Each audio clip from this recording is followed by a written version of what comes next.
It's my pleasure to welcome you to the first department colloquium of spring quarter. I'm here to introduce Michael Ernst, who comes to us today from MIT. Prior to that, he got his PhD right here in Seattle, right here in this department, although not right here in this building. Mike works at making software better. His research really spans the entire areas of software engineering and programming languages. He's worked on dynamic program analysis, static program analysis, testing, programming language design, compilers, software engineering, formal methods, and probably half a dozen other things in between.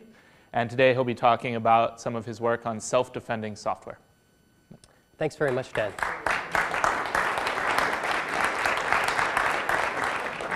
Thanks. It's a real pleasure to be back here. So as Dan said, I'm primarily a software engineer, but I see my mandate as spanning all the way from programming environments all the way up through programming language design and everything in between. So I'm also interested in applications of those to various other areas. And today I'm going to be talking about security and how we can apply some of the same techniques that I use in my other work to security. Another thing I like about this project is that it involves aspects of static analysis, of dynamic analysis, of software engineering, of machine learning, and a few other things. So let me start out by giving you a demo of something that I did not too recently. I was reading my mail, and I saw that my postdoc had sent me some email about free software. Check that out, free software.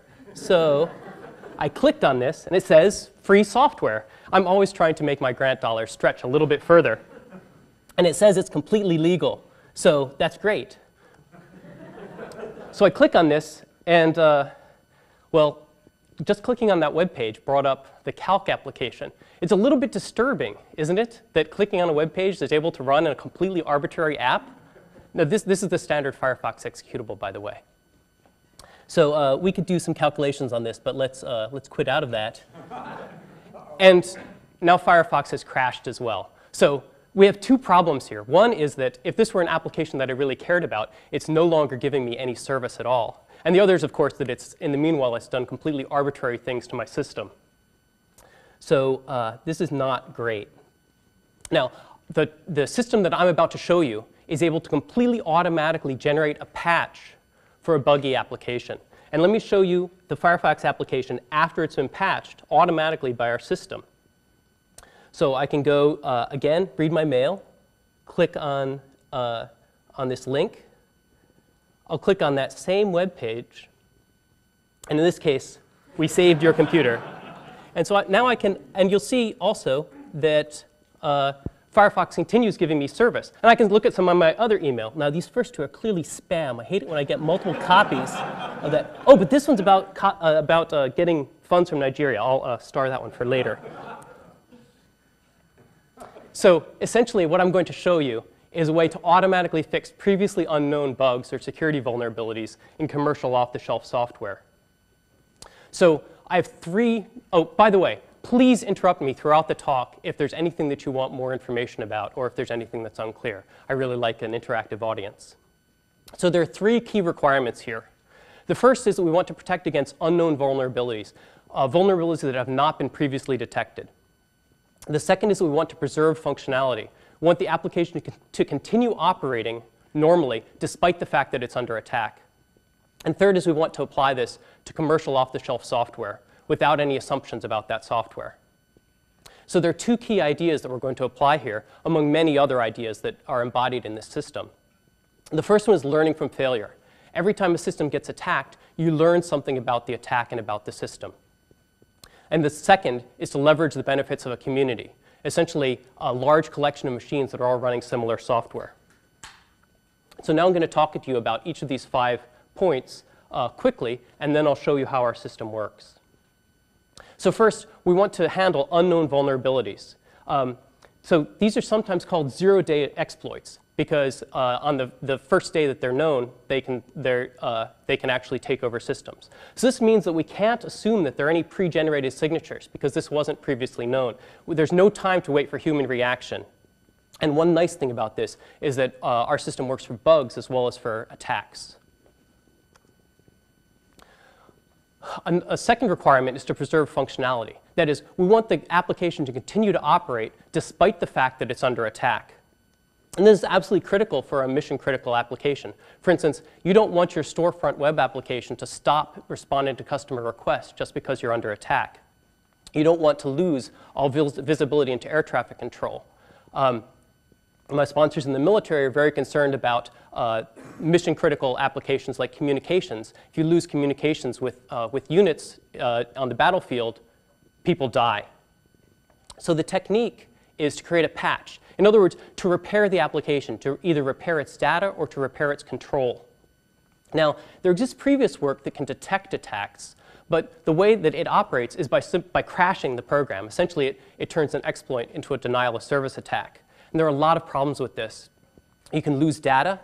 There is the overhead of restarting the application if you're able to. And the attack can always recur, especially if it's in data that's being retained from session to session. And the third requirement is that this system should operate on commercial off-the-shelf software. So we're not going to make any modification to the source nor any modification to the executables. And we can't assume that there's any cooperation from the developers. In particular, we don't assume any access to the source, nor access to source information like debug symbols in the executable. Furthermore, we don't assume that there are any specific built-in survivability features in the software. Now, the particular context of the work that I'm going to show you is x86 binaries running on the Windows platform. So a key idea here is to learn from failure.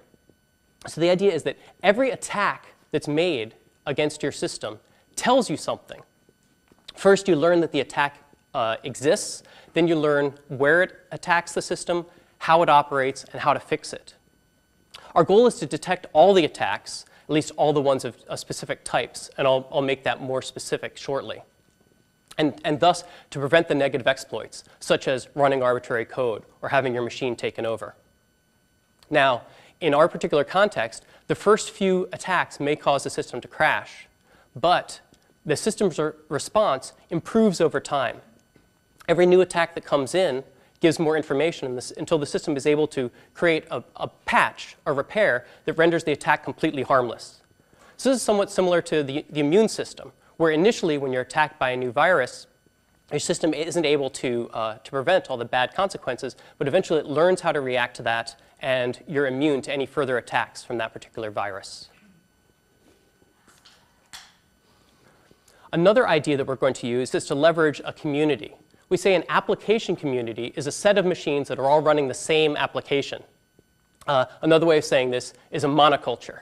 So monocultures have a tremendous number of benefits. Monocultures are very convenient for users because they can share data, they can share programs, they can easily use one another's computers.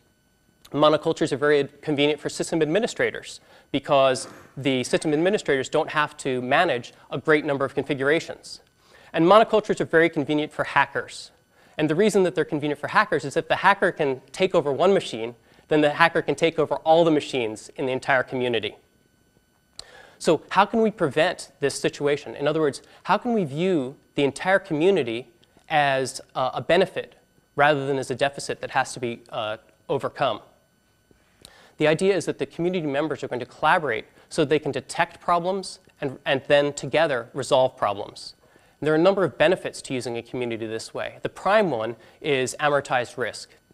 The idea is that if a problem is observed in one system, then it can be corrected in other systems. In other words, even if one system gets attacked, then the information from that attack can help to inoculate all the others. Two other benefits are accuracy and reduced overhead.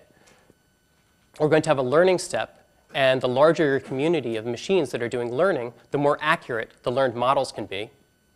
And additionally, the overhead is lower, even if your learning is computationally intensive, if you're able to spread that across a large community. Now that I've told you the context, let me tell you our results. Oh, yeah, absolutely. I really like how you're describing this. It does make me worry about that even if you successfully achieve these goals, and I'm sure that you're about to tell us how you did, that there's the sort of long-term capital management problem. In other words, it'll work great, and then somebody once, this monoculture will come with some bug that's so nefarious, it'll bring down the whole system. And we all know what that looks like in the economy. So I could see this whole line of reasoning, and the conclusion that I'm coming to is that we shouldn't have monocultures, exactly because of your discussion. I see. Right, so in case the mics didn't pick that up, the concern is maybe I'm going to be very successful, but wouldn't that be bad? Because now I'm just going to encourage people to do something they should never have done all along, which is to have a monoculture. So there are a lot of theoretical reasons why you don't want a monoculture and benefits to having this kind of diversity. But there are also many, many important economic benefits and social benefits to having a monoculture. So if you choose not to have a monoculture, then maybe you don't need this. But in the world that we have today, there are many of them. They need to be protected. And this is one step that can at least partially protect those monocultures. If you actually, a piece of future research that we want to do is to think about how these same techniques can be used even when you don't have a monoculture, even when there are differences between the systems. And we haven't yet started to embark on that particular line of research. It's a good question. Thank you. OK. So what are our results? This research was sponsored by DARPA, and they also hired a red team. So a red team is a group of hackers that try to break your system. We agreed to target the Firefox 1.0 web browser as the application that we would try to protect and that the hackers would try to attack. They created 12.5 exploits. Each one of these exploits was able to take over your machine by running arbitrary code. And they used a number of different attack vectors: malicious JavaScript, errors in garbage collection, stack smashing, heap buffer overflow, uninitialized memory, and a couple of others. So the result is that we were able to detect all the attacks. No one of those attacks took over the machine. Furthermore, for 15 out of the 18 attacks, we automatically, without human intervention, generated a patch that maintained functionality. And we didn't do that right away, but it typically only took about 5 or 6 attacks before we were able to learn what the right patch was. And it never took more than 13 instances of that. So after that, every one of those attacks had no impact. The user didn't even realize that the attack was underway. Our system suffered no false positives while browsing web pages from the public web, and it had low steady-state overhead. So this sounds great. How did we manage this? Let me tell you that. Essentially, our idea is to have the members of the community collaborate to learn repairs. And there are 3 parts to our system: monitoring, learning, and repair, that are diagrammed here. The first part is monitoring. This is just attack detection. It tells you when your system is under attack. Our system is pluggable, so you can put in any detector you like. You can also plug in different components elsewhere in the system. And a key quality of this is that it does not depend on the learning. So the monitor then, the attack detector, is able to look at any execution and tell you either this is a normal execution or an attack is underway, or maybe there's a bug if you choose to have bug detectors as well. The second component is learning. So learning operates only over the normal executions. In other words, the executions where the attack detector didn't tell you that there was an attack underway. It infers a model of behavior, and that model of normal behavior of the system will be used by repair. And then the third component is repair. Repair takes as an input that model of normal behavior, and it also observes one particular instance of bad behavior. In other words, it observes one execution in which an attack occurred.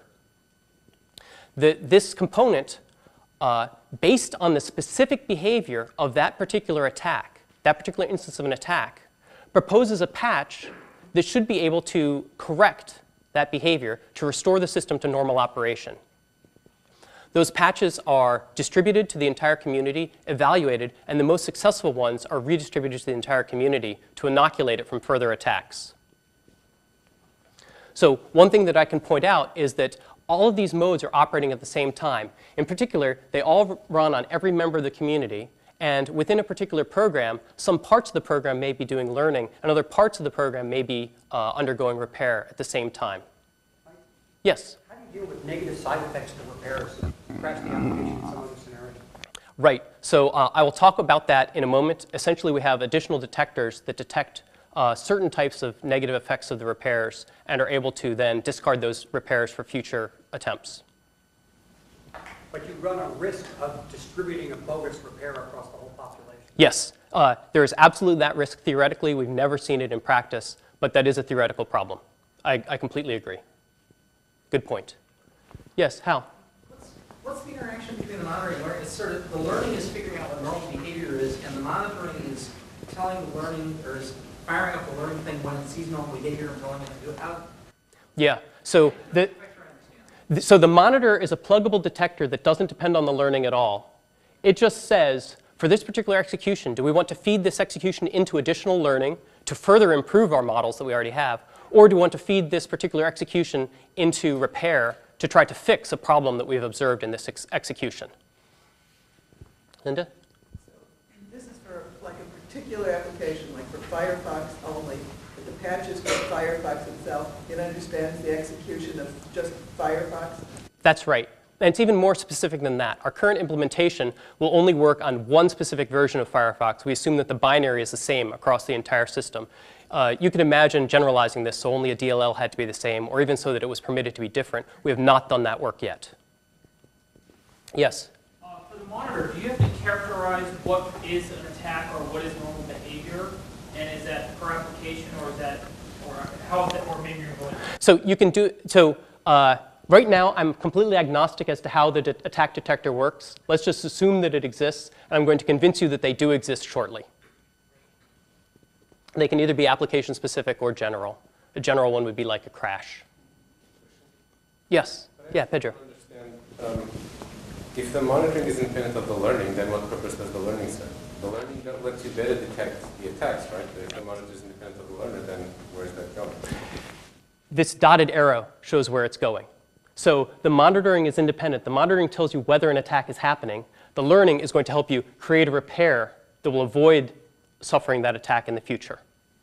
Sure, but aren't you missing an opportunity by not using the learning to direct the monitoring? You're missing a potential opportunity. You're also missing some potential false positives. So I'll discuss that possibility a little bit later.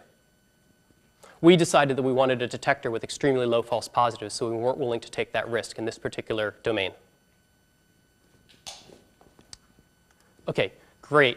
So let me show you the structure of our system. We assume there's a central server, and in reality, that could be replicated or distributed. And then you have a number of community machines, and every member of the community is running the same code. And I show the code here inside each of those, the ovals. And then in between these, we have communication in our system that's encrypted and authenticated. So now I'm going to go through the three modes: learning, monitoring, and repair, quickly as an overview, and then I'll go through them again to dive into a little bit more detail for you. So the learning stage is all about learning what normal behavior is. So the server distributes the learning task. It essentially chooses a random part of each program and asks each member of the community to instrument just that part. This reduces the load on any one particular machine. Then those machines do local inference. In other words, they look at the particular part of the program that they're supposed to be learning over. They perform inference by observing the executions and then report the properties. So for instance, this client found that copy len was always equal to buff size. This is an actual example from one of the exploits. And this machine up here found that copy len was always less than or equal to buff size, and another one found that it was less than. So the clients send the inference results over to the server, and then the server does further generalization. One way to think about this is that it just merges the results. So here, the generalization is that copy len is always less than or equal to buff size. Yes? Did you say that you didn't have access to the source code? I'm wondering how this instrumentation got to happen. Right. So what it's really saying is the register 1 is always less than or equal to the thing that's 4 slots above the stack pointer. All right, so everything is at the level of machine registers. I've chose to represent it in terms of source, so it would be a little bit easier for us to comprehend. Good question. And so you say that it's always, the communication is encrypted and authenticated.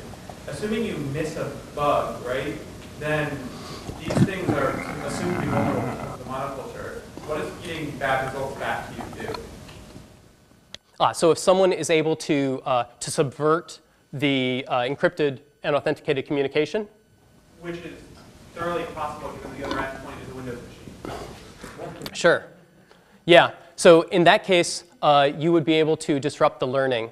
We have techniques that are able to take care of that kind of noise in the learning. Our current system does not employ those techniques. I developed those techniques in some other research, and here we're using the more simplified assumption, just so we can focus on the novel parts here. OK, great. So that's learning in a nutshell. It looks like it's magic. I'll talk to you a little bit more about how the magic works later. So monitoring is just detecting that an attack has happened. And I have this assumption that I mentioned before that it has a very low false positive rate. So monitoring happens completely locally. So if the system gets attacked, then the detector collects information about that attack, and it terminates the application. It's going to send that information back. So what are examples of detectors? As I said, our system's pluggable, and so far we've used two different detectors. One is a detector for code injection. It's Memory Firewall, which is a commercial product, and it tells you whenever your system tries to execute code that was not part of the original executable. Another is a detector for memory corruption. We wrote this. It's heap guarded. It works a lot like Purify. Now, one thing that's nice about these is that they both have 0 false positives. But there are lots of other possibilities, and I'll talk about those other possibilities a little bit later in the talk. So great. The detector's collected information, and it's terminated the application. What happens next? Well, oh, yeah. Yeah. I don't understand your design choice that you want to minimize false positives. What you should be trying to minimize is false negatives, because those are much more costly than the false positives. Well, so remember, our prime concern is continuity of the application. So if there's a false positive, then we're going to crash an application that isn't actually under attack. We don't want to crash an application that's not actually under attack. But if there's a false negative, the same thing will happen, plus who knows what damage. So yeah, I can talk to you about this a little bit more offline, but essentially the commercial entities we've talked to are not willing to do that, right? So if you look at the customers of our subcontractor on this project, none of them are willing to have a fail-fast detector. Absolutely unwilling. It's a different design point that's worth investigating. They need to be educated. Maybe. Or maybe we do. OK. So the information that gets sent back tells you what the attack did. In particular, the instrumentation that got pushed out here is continuously evaluating the learned behavior. This is cheaper than actually doing the learning, because all you have to do is look at the results of the learning and check whether it still holds. Now, at the time the attack happens, you can send back all the results of this checking. Essentially, it sends the difference in behavior between what you previously learned about normal behavior and what you actually observed on this execution where an attack happened. So in this particular case, we say, well, an attack happened right here, and what we notice is that copy length less than buff size was violated there, even though it had always been true in the past on normal executions. So now the server can take all of this information that it gets sent back, and it can correlate these violated constraints to the specific attacks.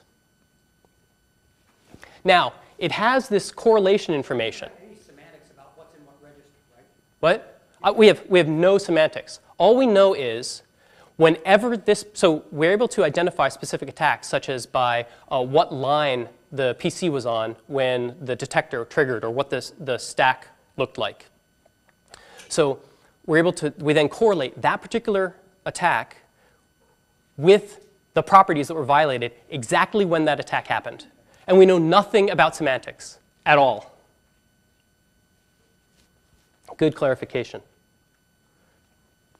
So given that we know that every time we've ever seen this particular attack, then copy length is less than or equal to buff size was always violated, then we can propose a set of patches that might fix that problem.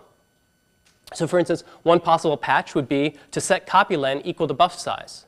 Another would be to set copylen equal to 0, or to set bufflen equal to copylen.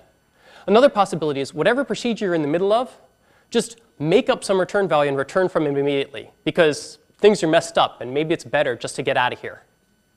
And we have other possible repairs as well. So now we have a bunch of candidate repairs, these candidate patches. And those can get distributed to the community. You send a few patches here, a few patches there, and send them all out to different members of the community. Now, so you're probably thinking, I hope you're thinking, some of these patches make no sense. And you're absolutely right. Many of these patches make no sense. We don't know which ones make no sense, but there's one sure way to figure it out, and that's try them. Give it to somebody else. Yeah. So luckily, we have a large community of willing volunteers. You push all those out, different patches to different places, and the server is then going to rank these things. Now, new attacks happen. Over here, we see an attack on a machine that had patch 1, and that attack succeeded. So we can send back information. Remember, the detector is always running. The detector is still running. So if the detector says this failed, if the detector triggers, then we know the patch failed. So we send back information, patch 1 failed, and we reduce its ranking. Maybe an attack comes in against a machine that had patch 3 on it, and the attack has no effect. The machine continues operating. Then we say, aha, patch 3 succeeded. So clients send that information back. The server is able to rank the patches. And if we finally decide that patch 3 is the best one, we can distribute that to all the places that didn't already have patch 3. Yes? How do you know that you're under attack if the patch succeeded? That's a good question. I'll come back to it later. But the key answer is, remember, we have a set of properties that are correlated with the attack, that are violated if and only if the attack is going on. And we use those to determine whether the attack is happening as a proxy for that. Dan? Maybe I missed something. So one machine gets attacked, sends these things back, you generate a whole bunch of patches, you randomly send them out to your whole community. Presumably, some number of those programs now are going to crash of their own volition because the patch broke them. But I thought yes, a key thing you wanted to do was not to break things. So we could now all I have to do is attack one machine, and that's going to cause you to go and break all the rest. Well, we won't break all the rest because, sure, we'll break some of them. But imagine that I have 1 million machines here. I might break half a dozen or a dozen of them. Big deal. That's hardly any. And from that, I know which of those patches make no sense, and I can remove those. So yes, I mean, this, what we're assuming is that you have some number of hero machines that are going to give you information about the patches. Why isn't it going to be a massacre and 900,000 of them get stupid patches and crash? So if you had 100,000 different patches, then that could possibly happen.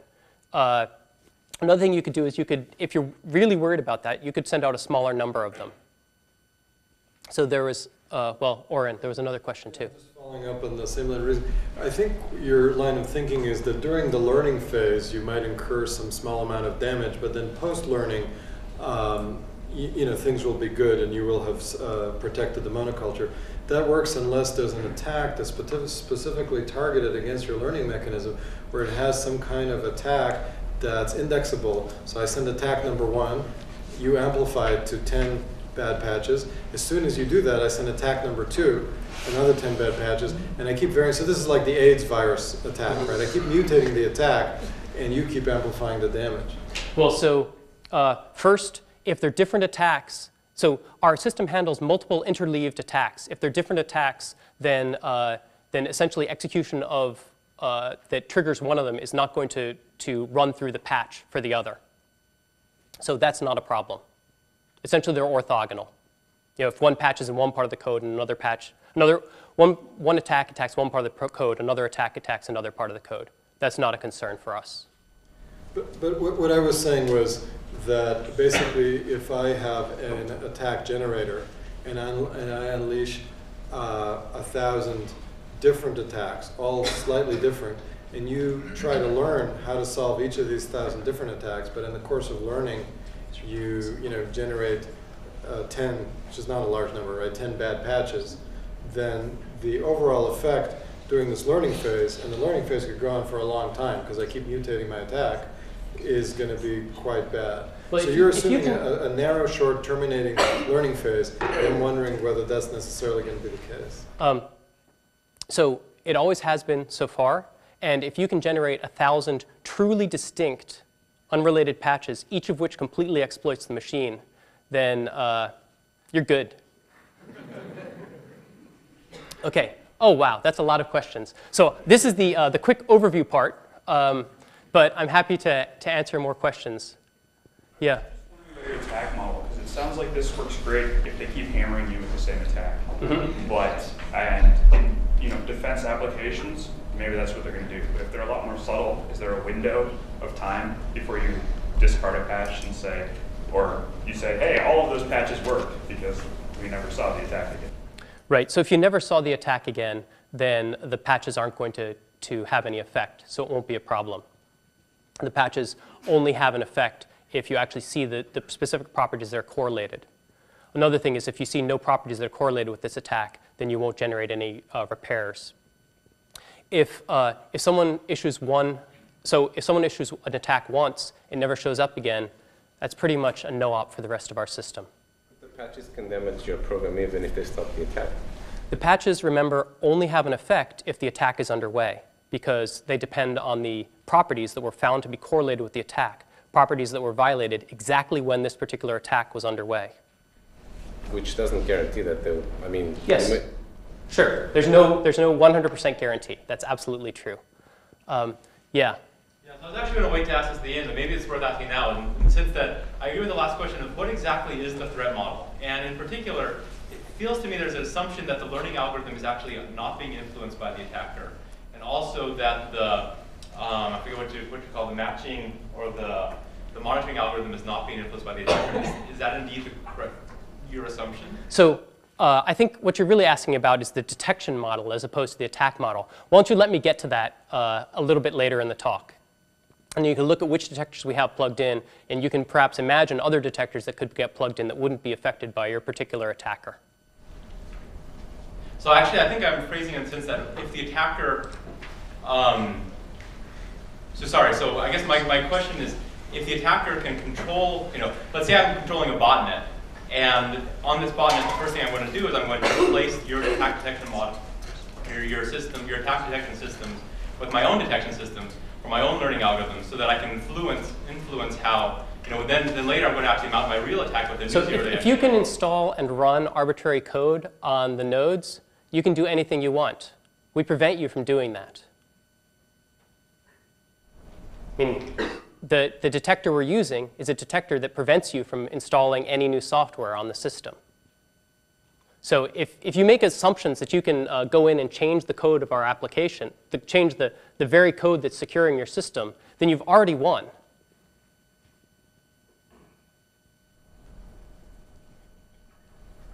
Maybe we should take this offline. OK, sure. I'd be happy to talk about it. Yeah. OK. So the server then redistributes the most effective patches. And then whenever that particular attack ever comes in again, it has no effect. And your applications can continue operating just as they did before. OK. So that was the quick overview. Now I'd like to go into a little bit more detail. Well, I think we've covered some of the issues already. So I'll talk a little bit more about the learning, a little bit about the monitoring, and a little bit about the repair. And I'll discuss our evaluation and then conclude. So this is exactly the same slide you saw before, just to help orient you. The clients do local inference. They send the inference results back. And then the server does further generalization. So how does that actually work? This uses a technique that I developed earlier, actually here at the University of Washington, of generalizing over observed program executions. The idea is you have some set of candidate templates, and you just instantiate those templates for every possible variable. So you have billions of possibilities. Billions is a lowball estimate. Like copy length is less than buff size, is less than or equal to buff size, is equal to buff size. But then as soon as you observe some data, you can immediately throw out some of the potential properties. You eliminate most of the properties very quickly. And so this quickly settles to a relatively accurate set. If you just tried to do this in a brute force manner, it wouldn't work at all. But there are a ton of optimizations for performance and for accuracy. There are some clever data structures and algorithms that help you prevent instantiating, all billions plus of these. There are both static and dynamic analyses that can throw out and pre-filter. There are statistical tests that avoid overfitting. So let me talk for a second about the quality of the inference. So the inference is not sound. That is, there can be overfitting if the observed executions aren't representative of the way the system can actually be used. As we discussed before, this doesn't affect the detection of attacks. And in terms of repair, remember we have this correlation step that tells you which properties are correlated with which attacks. So that further mitigates overfitting. And whenever you see another execution, you can improve the learning. So it improves over time. Not only is this not sound, it's not complete. The templates aren't exhaustive. They're actually pretty simplistic. Although it fails to have these two important theoretical properties, I think it has a property that's even more important, which is that it's useful. The properties tend to be sound in practice, and they're complete enough, at least for this particular application, and for numerous other applications we've looked at as well. So in the course, that was previous work that I had done. In the course of this research, we made a number of enhancements to learning, and I'll just mention a couple of them to you. We extended the system, which had previously just looked at relations over variables at a single location, such as all the parameters to a procedure for computing preconditions. The system, as built now, is able to relate variables at different parts of the program. So one thing this enables is flow-sensitive constraints. We also have a proof of concept of distributing the learning over the entire community so that each particular member of the community only has to have a small part of its binary instrumented. And we implemented a number of new filtering algorithms for the constraint templates and for the variables. Another thing we did is to extend the system from C++ and Java source code to Windows x86 binaries. This is easy to say. It was a little bit harder to actually do. One thing that we changed was in the past, the system had used static and dynamic analyses to determine whether a particular variable or pointer is valid. You don't want to feed an invalid, so suppose you have a pointer that's invalid. If you follow that and get some data, that's junk data. If you feed it into the learning, you're going to garble the learning. Even worse, if the pointer itself is no good, then trying to follow it can cause a segmentation fault. So instead, we use expressions that are computed by the application. This can lead to either more variables or fewer variables than previous approaches. For instance, we get loop invariance for free. We also have a static analysis over x86 binaries to eliminate duplicated variables. We added some new constraint templates, for instance, ones over the stack pointer to determine relative stack offsets. And we have an analysis that determines the code of a function from its entry point. A number of people have done this for x86 binaries. One thing that's different in our context is we always know the function entry point exactly, so we're able to use slightly different algorithms than had been used before. So that was learning. Now I'll talk about monitoring, and I want to say two things about monitoring. One is to talk about some details of the detector, and the other is to talk about this idea of learning from failure. Our system detects attacks. You could also use it to detect bugs if you like. We have two detectors that are currently in use. The first one is from a company named Determina. It's called Memory Firewall. Essentially, Determina has an x86 to x86 on-the-fly rewriting as your application proceeds. And it uses this to determine whenever control is transferred to an instruction that was not part of the original binary. And if so, this detector triggers. It says, you're trying to execute code that was not part of your original binary. The second detector is a detector for memory corruption. We call it Heap Guard, and it looks a lot like Purify. It triggers whenever sentinel values that are placed at the beginning and end of each allocated block are overwritten, and it checks at each memory write. So one good thing about these particular detectors is that they have low overhead. They're both pretty cheap. Memory Firewall is less than 5%, and Heap Guard isn't much more than that. And neither of them suffers any false positives. If Memory Firewall triggers, then your code has jumped The PC is at a place that's injected code. If heap guard triggers, then there has been corruption of the heap. So, yeah, Alan. So this doesn't work with just-in-time compilers or lots of dynamic sorts of languages, then, is that right? So for just-in-time compilers, if you're actually looking at the C implementation, it works because it's the interpreter PC, not the actual PC, that's jumping to generated code. It would not work with systems that are generating their own x86 and then jumping directly to that. That's correct. They actually have some tricks that I don't want to go into for that specific circumstance. So the goal of a detector should always be to detect problems as close to the source as possible. If someone has attacked your system and only much later do you realize it, then they can have caused untold damage in the meanwhile. That's one reason that the heap guard is so good, because it tells you as soon as you start overwriting the heap, not much later when you actually try to, for instance, jump into that overwritten heap. So there are a lot of other attack detectors you can imagine using besides the ones that I just mentioned. So there are some that are not application specific. For instance, your system should never crash. Or if you have assertions turned on, then those assertions should never get triggered. Your system shouldn't go into an infinite loop. You can also imagine application-specific checks. For instance, ones for tainting or data injection, ones that check heap consistency, that your data structures are correct. Or if the user complains, then maybe that indicates there's been something wrong with this application, with this particular execution. There are also ones you can imagine learning from the application behavior and using those. For instance, if there are different failures or attacks than there were previously, or if there's a set of unusual system calls, or code is being executed that was never executed before. Or, as Pedro suggested, you could say, if the learned behaviors are violated, then this execution is different than all the executions that I ever saw before. Maybe that's a problem. Maybe I shouldn't permit that. One problem with using these learned behaviors as attack detectors is that they're not going to have the 0 false positives of the other detectors. And we found that this was not acceptable to our clients. Now, you could imagine using them actually.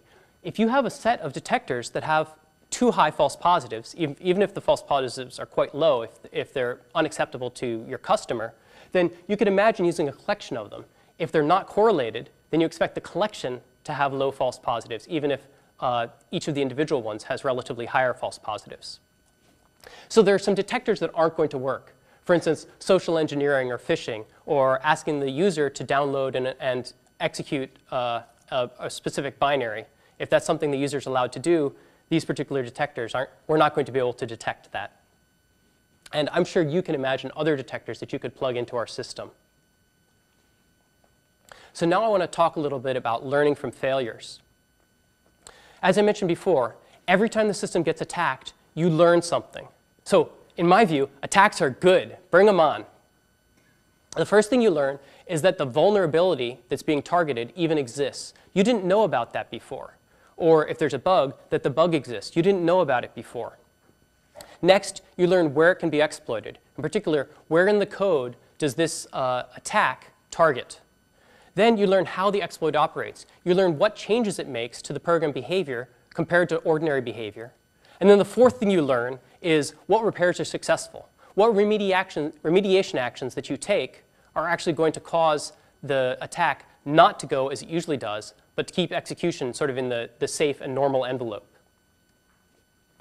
Let me show you in slow motion a couple of slides that I showed you much more quickly. Remember, I said that monitoring happens over here on the clients, and the detector collects information and terminates the application.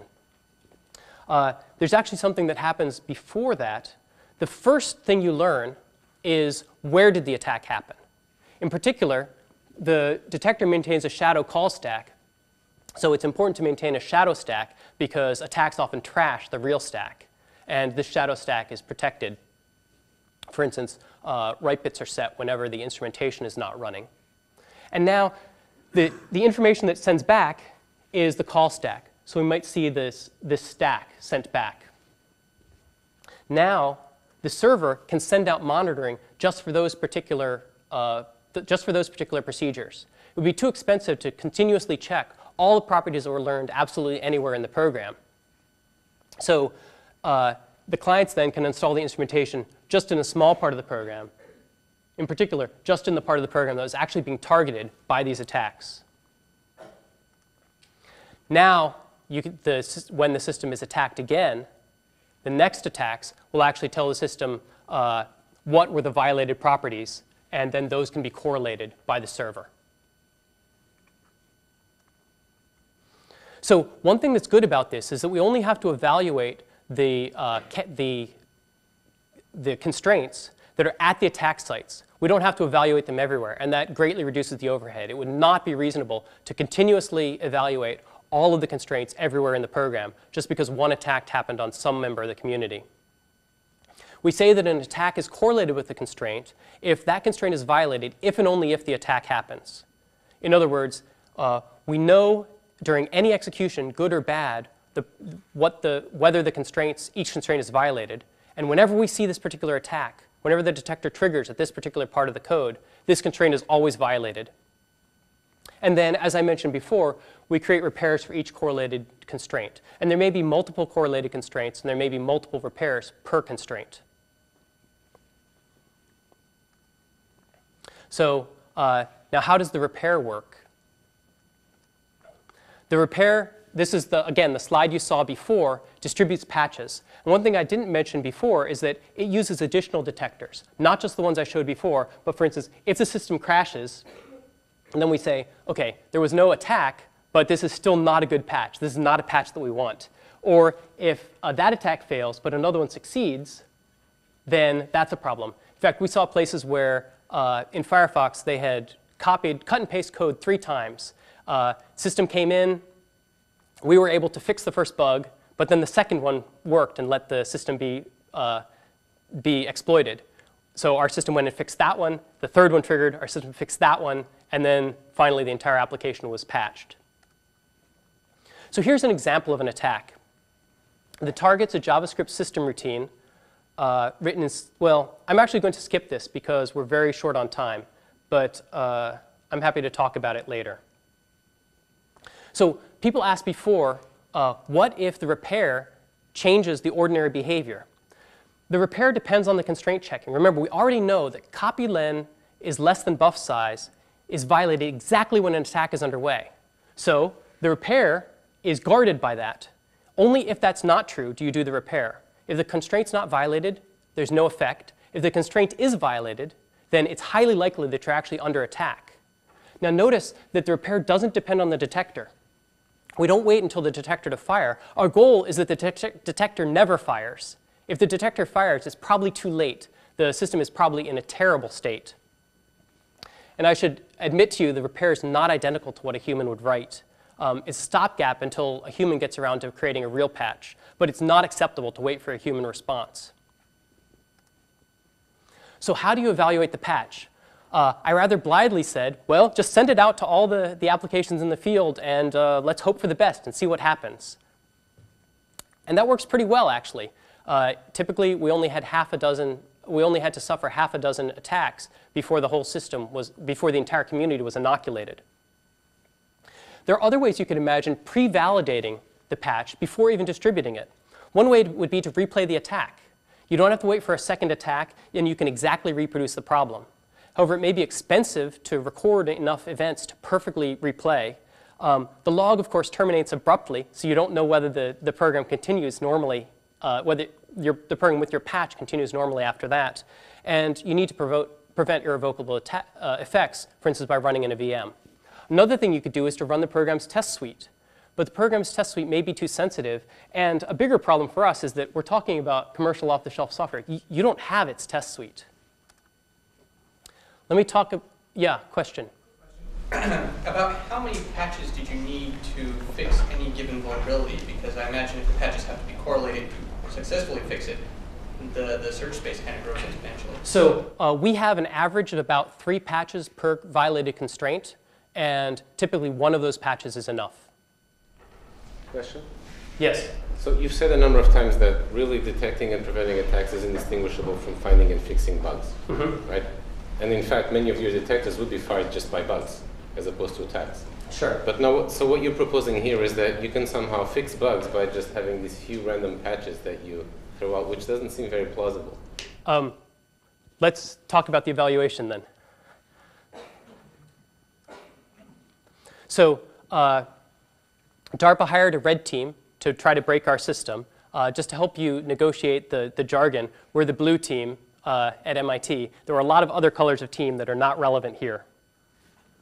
They created 18 Firefox exploits. Every one of them is a web page. And if Firefox navigates to that web page, it executes arbitrary code. And as I mentioned before, there was a wide variety of different attacks that they created. We agreed that we would focus on Firefox 1, mostly because I'm not smart enough to create lots of exploits on the current version of Firefox. And at least the bug logs give you some hints about how to do it there. The blue team was not permitted to tune its system to any of the known vulnerabilities. We also agreed not to look at all of Firefox, but just the most security-critical DLLs. The reason for this is that we didn't have access to a community of 100,000 people running Firefox 1 to do our learning. Our learning was just done by crawling the public web. We also agreed to focus on the research aspect. In particular, the red team was only allowed to attack Firefox and our infrastructure, not, for instance, attack the operating system on the machine. And the red team was given access to the implementation. But if they created an attack and discovered that our system detected, they couldn't just throw it out to make their results look better. So for these 18 attacks, our system detected all of them. It prevented all of those exploits from taking over the machine. And that's because the detector was good. It repaired 15 out of those 18 attacks. And it only had to observe at most 13 attacks, instances of the attack, in order to get the patch fix. And that was for the example where we actually fixed 3 bugs instead of 1. Dan? Sorry, I think I didn't understand what you just said. How much did the red team know about how your software worked? We gave them all of the source code. We gave them all of our internal design documents. We gave them previous papers. We gave them everything. Good question. Thanks for having me clarify that. We were able to handle variants on the attacks when they tried to use polymorphic attacks. We were able to handle simultaneous and intermixed attacks when different attacks came in at the same time or were interleaved.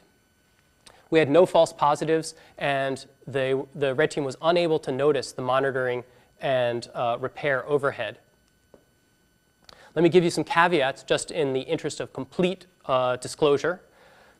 We did have a bug in the first day where our system was using the same file name for different repairs. So they let us fix that overnight, the first night of the exercise.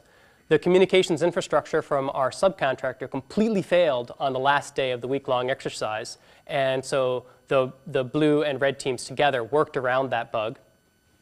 And the learning overhead is still pretty high. You wouldn't want to use that. So we know that a lot of optimizations are possible. And of course, you can distribute over the community. And we showed if you do that, you can get the overhead down to 1%. I want to credit a terrific team that I was very lucky to be able to work with. And I want to specifically single out Jeff Perkins, who co-led this project with me. So what we've seen is a framework for collaborative learning and repair. You can plug in a detector. You can plug in a learning system. You can plug in a repair system. And it handles unknown vulnerabilities. It preserves functionality by patching the application. And it learns from failure. Every time there's an attack and it's not able to be completely successful, it learns something about why it wasn't successful. It focuses resources where they're most effective, for instance, by using this correlation step. We have an implementation for Windows x86 binaries, and it was evaluated by a red team that was hired by an outside party. Now, this is just one example of the sort of research that I do. I'm interested in anything that makes it easier to create reliable software, and of course, that makes it more fun to create reliable software as well. So I have several projects in security. Another one of them is in information flow. I've been doing a lot of work in programming languages, in design, in type systems, and in inference, work in testing, and a variety of other software engineering and related projects. Pedro? So, but you didn't actually have any bugs, right? You had no false positives, but you didn't have genuine bugs that would set off your detectors while not being attacked. Correct. The red team attempted to create those and was unable to create things that would set off our detector that were not actually attacks. That's correct. Right, but my point was you could just have bugs in your program that cause the same symptoms as an attack. Bugs in the application or bugs in our system? No, bugs in the application. Right. So in that case, what we would do is if there's a bug in the application that sets off the detector. For instance, suppose that your application misuses memory. So one thing that an attack could do is cause the application to overwrite memory and then jump to that. Another thing is maybe the application has a bug where it overwrites memory and then jumps to it. In either case, you want to fix it, or the detector will go off in both cases, will find the properties that are correlated with that bad behavior, and will try to correct those properties. Exactly, but this is where I'm a little skeptical that this approach will actually fix a bug that could be, quite subtle. Well, so wonderful. Right, then let's go and fix bugs this way, right? So what this does is it fixes the manifestation of a bug. It doesn't fix the underlying problem. So for instance, one of our most successful ways to patch is to jump over a call. If there's a call that isn't very good, just jump over it and push some arbitrary value on the stack as the return and keep going. It works a remarkable amount of the time. It's not a real fix. But if you discover that's successful, then in addition to telling the developer of the system that there's a problem, you can also say, and oh, by the way, this is a stopgap. That can help lead them to the point where the problem is.